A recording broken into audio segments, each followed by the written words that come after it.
मेहता का उल्टा चश्मा। मुझे घर के लिए थोड़ा सामान लेने मार्केट जाना है, तो अपनी गड्डी लेके आएगा मेरे साथ? सॉरी जेठाप्रा, अगर गड्डी के टायर ठीक होते ना तो मैं आपको ले जाता। तुम्हारे जैसे हमारे भाग्य नहीं है कि जब मर्जी आई चल पड़ो। हम हमारे बॉस के गुलाम हैं, नौकरी पेशा लोग। हमारे जो ऊपर सीनियर होता है ना, वो सब तय करता है कि हमें क्या करना है। ठीक है भाई, ठीक है, चलो। मिला पिंक धागा तो लेता हूँ, ठीक है? हाँ ओके भाई। चलो। अरे आ गया जेठिया? आ गया। क्या हुआ, इतना परेशान क्यों लग रहा है? क्या कोरोना की वजह से बापूजी, अच्छी भली जिंदगी चल रही थी, सबको धंधे लगा दिया। धंधे लगा दिया? अरे धंधा तो सबका बंद है ना जेठिया। मतलब ये गलत धंधे लगा दिया ना। 4-4, 5-5 दिन का सामान एक साथ में उठा के लेके आना पड़ रहा है, और 2-2 घंटा लाइन में खड़े रहने के बाद जब नंबर आता है तो जो चीज खास चाहिए होती है वो खलास हो गई होती है, मिलती ही नहीं है। क्या खलास हो गया? क्या नहीं मिला तुझे? सिंग तेल। अभी तेल के बगैर खाना कैसे बनेगा बापूजी? तेल बिल्कुल नहीं मिला? नहीं, 1 लीटर मिला। अरे 1 लीटर मिला ना जेठिया। 1 लीटर कितना चलेगा बापूजी? फिर से उसके लिए 2 घंटा जाके लाइन में खड़े रहो। ठीक है तो तू मत जाना, मैं चला जाऊँ। अरे नहीं नहीं बापूजी, आप तो बिल्कुल नहीं जा सकते। क्यों? बुजुर्गों को तो घर से बाहर निकलने का ही मना किया है ना सरकार ने। हाँ ठीक है, चल जेठिया तू थक कर आया है, तू थोड़ी देर आराम कर। ला ये सब मैं किचन में रख दे। नहीं नहीं बापूजी, आप सुनो मत। ये सब पहले धोना पड़ेगा ना, तो मैं किचन में जाके पहले धो देता हूँ। हाँ बराबर, जा।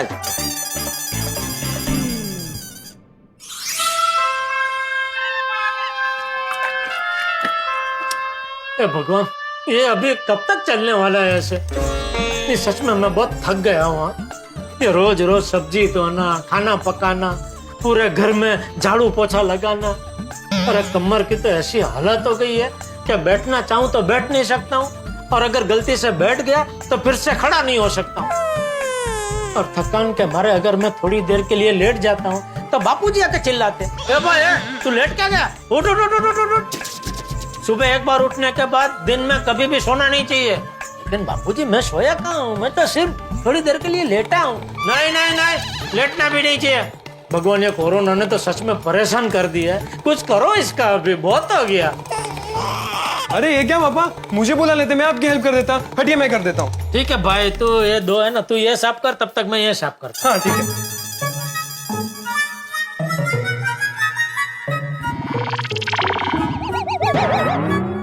पापा ये क्या, आपने पाँव भी धो दिए?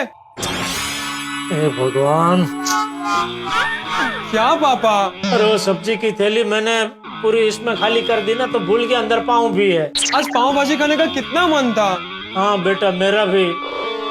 चल अभी हो गया सो हो गया, काम करते आज खाखरा भाजी खा लेंगे। अरे पाव भाजी की भाजी पाव के साथ खाने में मजा आता है ना, खाकरे के साथ थोड़ी आता है। अरे हाँ भाई, अभी हो गई गलती तो क्या कर सकते हैं भाई। क्या हुआ? ये देखिए ना दादाजी, पापा ने सब्जियों के साथ साथ पाव भी धोने में डाल दिए। क्या कर रहा है जेठिया तू? पाँव कोई धोता है? नहीं नहीं धोता है बापूजी, गलती हो गई। वो क्या हुआ, वो सब्जी की थैली मैंने पूरी खाली कर दी ना, तो मैं भूल गया कि अंदर पाँव भी है। कोई बात नहीं, मैं दूसरा पाँव लेके आता हूँ। अरे नहीं नहीं, रहने दे। तू अभी थक कर आया है, तू एक काम कर, तू जाके नहा ले, मैं और डब्बू कुछ और बना लेते। अभी इससे साफ कर, पहले सब निकाल वो।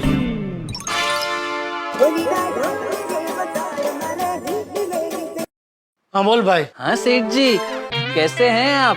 अरे फोन क्यों किया, बोलना भाई। मैंने ये बताने के लिए फोन किया था कि मेरा और नट्टू काका का पगार नहीं बढ़ेगा। अरे कुछ अक्ल वक्ल है कि नहीं तुझे? इतने महीनों से दुकान बंद है, 1 रुपये का धंधा नहीं हुआ है, और तू पगार बढ़ाने के लिए फोन कर रहा है?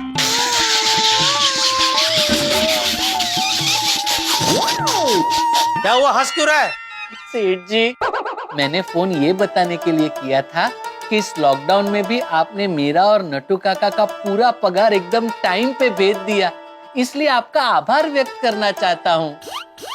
अबे उसमें आभार क्या व्यक्त करना? तो नट्टू काका, मगन सब इतने सालों से मेरे साथ हो, तो तुम सबका ध्यान रखना मेरा फर्ज है ना भाई। Thank you. चल और कुछ? हाँ सेठ जी, वो अपना रेगुलर टेम्पो ड्राइवर है ना संजय, उसका फोन आया था। बेचारा ये महामारी की वजह से थोड़ा परेशान है। कह रहा था कि अगर कुछ मदद मिल सके तो। उसने कहा है कि एक बार धंधा चालू हो जाएगा फिर वो हिसाब में एडजस्ट कर लेगा। हाँ नहीं ठीक है, कोई बात नहीं। उसको बोलना मैं उसके खाते में 10,000 डलवा दूंगा। तो खाली उसका बैंक की डिटेल मुझे बाद में मैसेज कर देना। जी सेठ जी। ठीक है, चल और कुछ नहीं बस। अरे हाँ सेठ जी, वो अपने भूला इलेक्ट्रॉनिक्स वाले भूला भाई है ना? हाँ है ना भाई, उनको कैसे भूल सकता हूँ। लाखों का पेमेंट हमारा बाकी है उनके पास। पक्के सूत्रों से पता चला है कि ये महामारी की वजह से वो भूला भाई अपनी दुकान बंद करके सब कुछ बेच बाच के गांव चले गए हैं। क्या? क्या? अरे भाई तो तू कहीं से भी कैसे भी करके उनके गांव का पता लगा, लॉकडाउन खुलते ही सीधा उसके गांव जाएंगे और पूरा पेमेंट वसूल करेंगे। कोई फायदा नहीं है सेठ जी। क्यों? बहुत लोगों ने फोन किया तो भूला भाई ने कहा मेरे पास पेमेंट करने के लिए एक भी पैसा नहीं है। अगर चाहो तो मुझे मारो, मुझ पे केस करो, मुझे किडनैप कर जाओ। अरे अगर ऐसा हो तो यहाँ आके मेरे घर पे रहो, लेकिन मैं पेमेंट नहीं कर सकता। ए भगवान। सेठ जी आप टेंशन मत लीजिए। अरे टेंशन कैसे ना लूं बागा? हमारे लाखों रुपया चाव करके वो गांव भाग गया और तू बोला टेंशन ना लूं? अरे लेकिन सेठ जी टेंशन लेने से पेमेंट थोड़ी ना आ जाएगा। या भाई तो अभी मुझे सलाह मत दे, चल फोन रख चल। जी। अब क्या हुआ जेठिया? अरे बापूजी, भुल्ला भाई नाम की एक पार्टी है, मैं लाखों का पेमेंट उनसे लेना था। वो अभी सब कुछ बेच बाच के गाँव चली गई है। ऊपर से नफट की तरह उसने ऐलान किया है कि मुझे मारना है तो मारो, मेरे ऊपर केस करना है तो केस करो, मुझे किडनैप करके कहीं लेके जाना तो लेके जाओ, लेकिन अभी मेरे पास किसी को 1 रुपया देने के लिए नहीं है। तो ठीक है ना जेठिया? अरे ठीक कैसे है बापूजी? अरे तो तू और क्या कर सकता है जेठिया? अरे भाई धंधे में तो नफा नुकसान होता रहता है, उसके लिए सेहत थोड़ी खराब कर सकते। वो मैं समझता हूँ बापूजी, लेकिन सामने हमको भी बहुत सारी पार्टी को पेमेंट देना है। अभी उनको मैं ये तो नहीं कह सकता ना कि भाई मुझे जिस पार्टी से पेमेंट लेना था वो पार्टी तो उठ गई है, तो सॉरी अभी मैं आपको पेमेंट नहीं दे सकता। एक तू चिंता मत कर, है? तू भगवान पे भरोसा रख। तेरी नीयत अच्छी है ना तो भगवान भी तेरे साथ अच्छा ही करेंगे। हाँ भोगी भाई बोलिए। जेठा भाई वो भाड़े के लिए फोन किया था। अरे भोगी भाई, पिछले इतने महीनों से दुकान बंद है, 1 रुपए की कमाई हुई नहीं है, फिर भी मैं आपको आधा भाड़ा तो दे चुका हूँ ना। मैं समझ सकता हूँ जेठा भाई, लेकिन मेरा घर भी भाड़े की इनकम से ही चलता है। पर आपका एक गोडाउन थोड़ी भाड़े पे चढ़ा है, आपने तो 4-5 गोडाउन भाड़े पे चढ़ा रखे है ना। हाँ लेकिन सबके सब आधा ही भाड़ा दे रहे हैं। अरे भोगी भाई, इतने मुश्किल टाइम में आपको आधा तो आधा कुछ तो मिल रहा है। यहाँ तो पिछले इतने महीनों से 1 रुपए की कमाई नहीं हुई है। फिर भी जेठा भाई देखना, प्लीज हो सके तो ट्राई करना। ठीक है, मैं कोशिश करूंगा। ठीक है, ओके ओके चल। देखा बापूजी, 4-4, 5-5 गोडाउन भाड़े पे चढ़ा रखे और सबने उनको आधा आधा भाड़ा तो दे दिया है, वो भी ऐसा टाइम में। फिर भी इनको पूरा भाड़ा चाहिए, बोलो। अरे क्या हुआ? अब कौन है? विपिन भाई का। उसको क्या है? उनको हमें पेमेंट देना है। विपिन भाई मेहरबानी करके कैसे हो मत पूछना, क्योंकि कोई भी ऐसा पूछता है ना तो मुझे ऐसा ही लगता है जैसे खुले घाव पे कोई मिर्ची की चटनी लगा रहा हो। देखिए आप तो सब जानते हैं, पिछले 4 महीने से दुकान बिल्कुल बंद है, 1 रुपए की कमाई हुई नहीं है, फिर भी स्टाफ को तो पूरा पगार देना ही पड़ता है। ऊपर से आज सुबह ही पता चला कि एक पार्टी जिससे मुझे लाखों का पेमेंट लेना था, वो पार्टी सब कुछ बेच बाच के गाँव भाग गई है। इसलिए देखिए विपिन भाई, मैं तो इतना ही कहूंगा कि हालत बहुत खराब है, तो ऐसे मुश्किल टाइम में हम व्यापारियों को एक दूसरे को थोड़ा संभाल लेना चाहिए, बराबर ना? तो हेलो, क्या हुआ? लगता है मेरी व्यथा सुन के उन्होंने फोन रख दिया। अच्छा आदमी लगता है, लेकिन यार तू इतना परेशान है, तूने मुझे बताया भी नहीं। अभी बापूजी मैं तो परेशान हूँ ही, फिर ये सब आपको बता के आपको भी खामखा क्यों परेशान करूं? देख तू इतनी चिंता मत कर, तू देखना लॉकडाउन खुलते ही सब पहले जैसा हो जाएगा। नहीं बापूजी, मुझे नहीं लगता, क्योंकि लॉकडाउन में किसी की 1 रुपए की आमदनी तो हुई नहीं है, तो लॉकडाउन खुलते ही कौन खरीदी करने निकलेगा? वो भी है टीवी, फ्रिज, वॉशिंग मशीन जैसी महंगी आइटम। सब कुछ पहले जैसा होने में मुझे तो लगता है कम से कम 1 साल तो लग जाएगा बापूजी। दादाजी एक मिनट यहाँ आइए ना प्लीज। हाँ आया बेटा आया। देख तू चिंता मत कर, भगवान पे भरोसा रखा, सब ठीक हो जाएगा।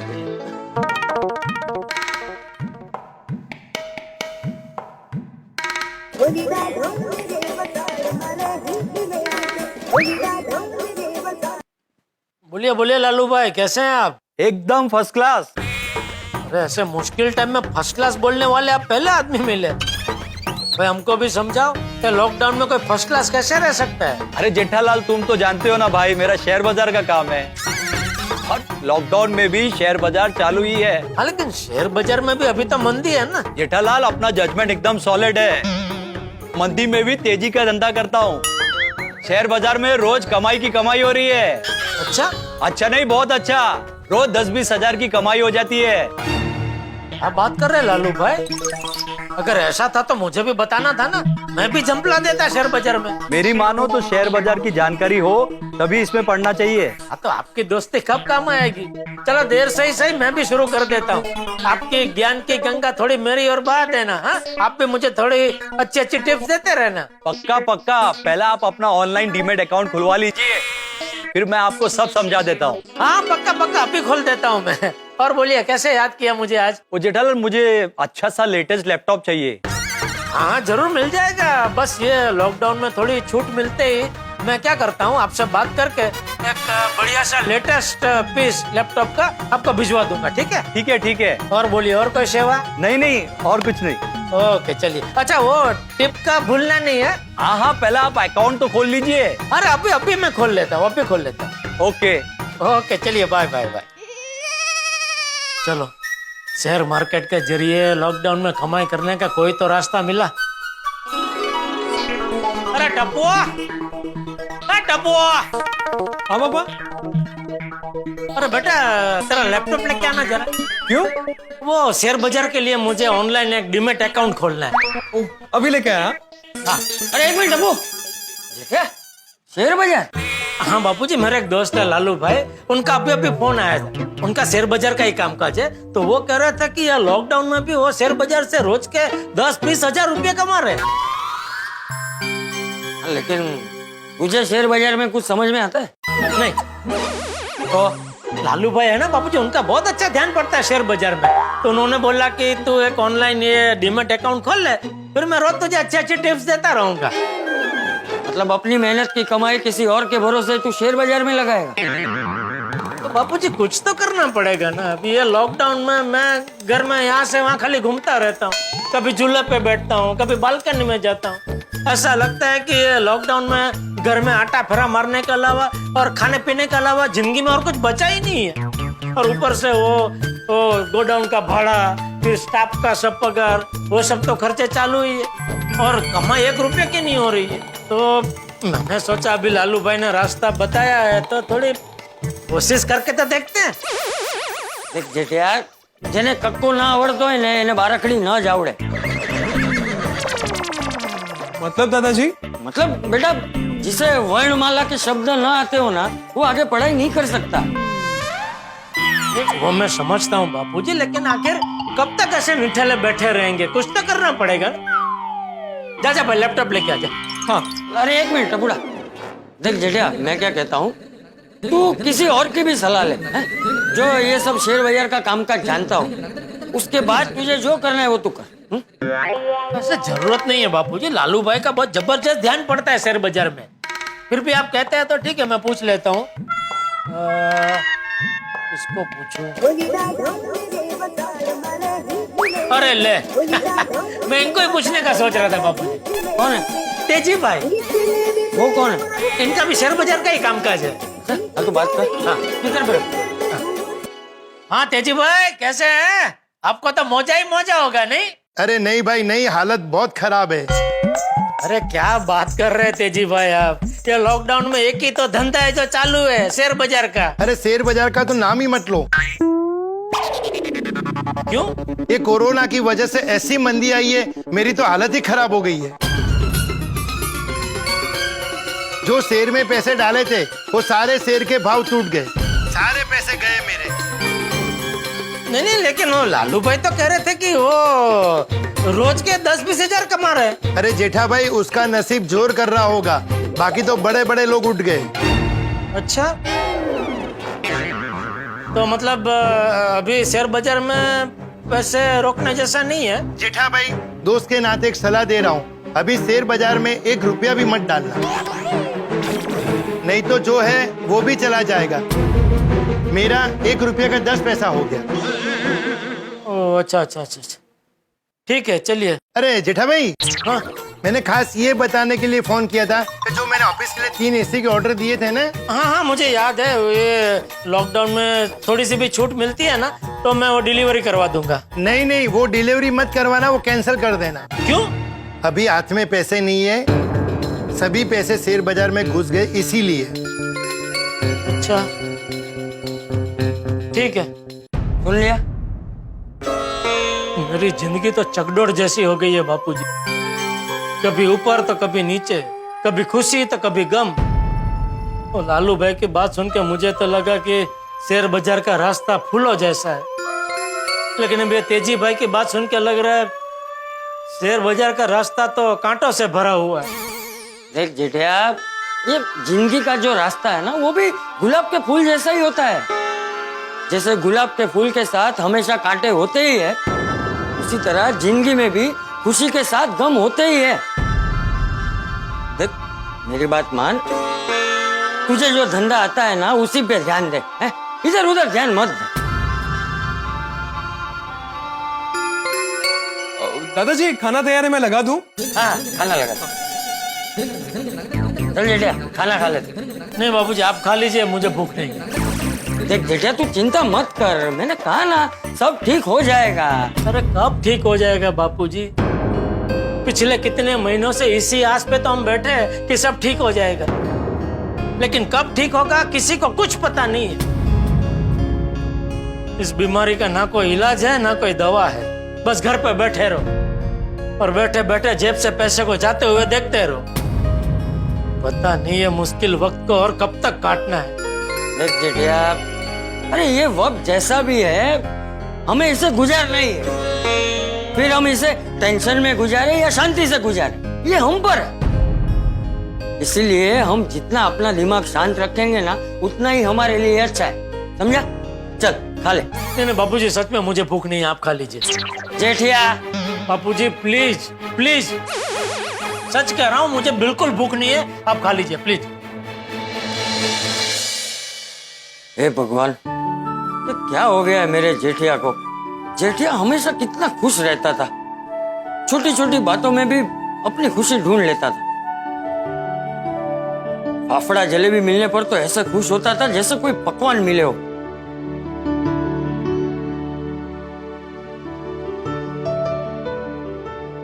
हर त्योहार में कितना उत्साही रहता था।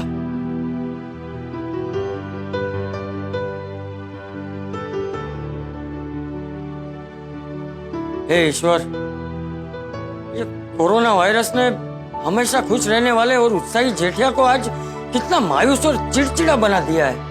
जेठिया का ये हाल है तो बाकी सब गोकुलधाम वालों का क्या हाल होगा?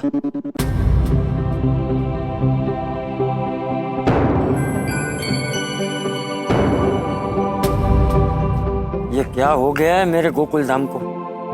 कैसा सन्नाटा छाया हुआ है मेरे गोकुलधाम में। हमेशा कैसी चहल पहल रहती थी।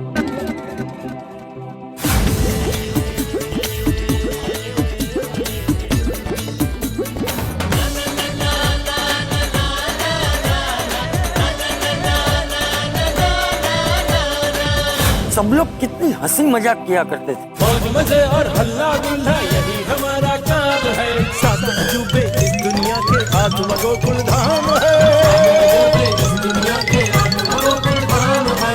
गोकुलधाम हमेशा हंसता खेलता रहना चाहिए। इस अशांति के समय में मेरे गोकुलधाम की शांति पे आंच नहीं आनी चाहिए। ये गोकुलधाम मेरा परिवार है।